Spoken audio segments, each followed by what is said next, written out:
me about plans, Private. I'm in charge here. I make the plan. Status update on plan, Wolfie. Successful infiltration in the enemy camp, followed by...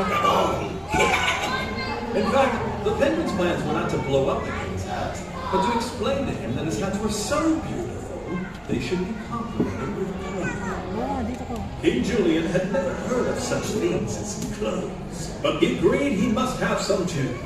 The Penguins claimed they could make him a fabric more beautiful and colorful than anything the world had ever seen. Then all of Madagascar would be able to bask in my clothes. The Penguins went on to explain that the clothing would have the wonderful property of being invisible to everyone who was extraordinarily simple in character. King Julian thought this sounded wonderful. He might once and for all be able to tell the difference between the wise and the foolish. Hold up! I already know who is wise. Me. And who is foolish. Anyone not named me. And so King Julian ordered the immediate clothing construction. The Penguins requested that they be brought all the necessary materials for creating such a fabric. We're going to need plenty of fish and plane parts. Anything that can get a steel bird airborne. No reason. We should probably ask for materials that could be useful in making cloth.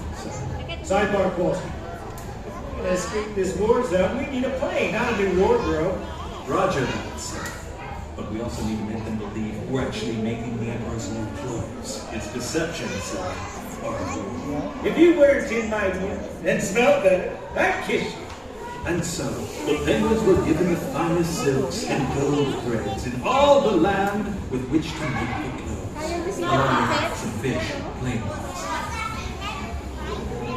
The Penguins stole away to a very secluded house where they worked diligently on the king's new clothes.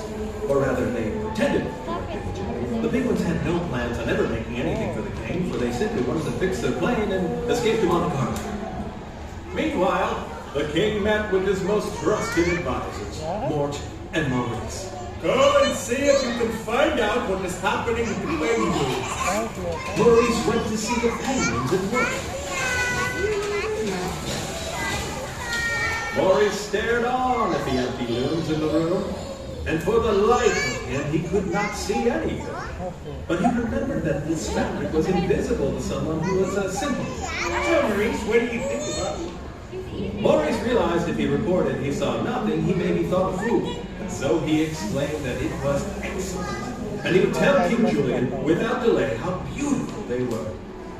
The Penguins asked that they have their fish buckets replenished and went back to work on the clothes, which included a lot of eating.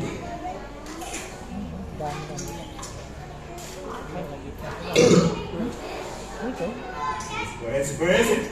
Where is this fabric that shall grace the shoulders and unmentioned parts of my glorious body? There it is, King Julian. Isn't it marvelous? I like it. King Julian found himself in a very curious position indeed, for he saw nothing, but Maurice spoke of the fabric's beauty. Could it be that King Julian was a fool? Don't be ridiculous. Gaze upon my reflection in the private window. Make my clothes from this fabric immediately. Maurice, get your marks for my honor tomorrow. There's already one plan. The Penguins placed their imaginary clothes onto King Julian, who basked in the glory that was King Julian.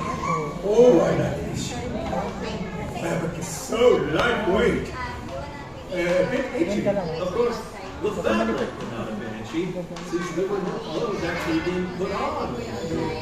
It was more likely fleas were itchy.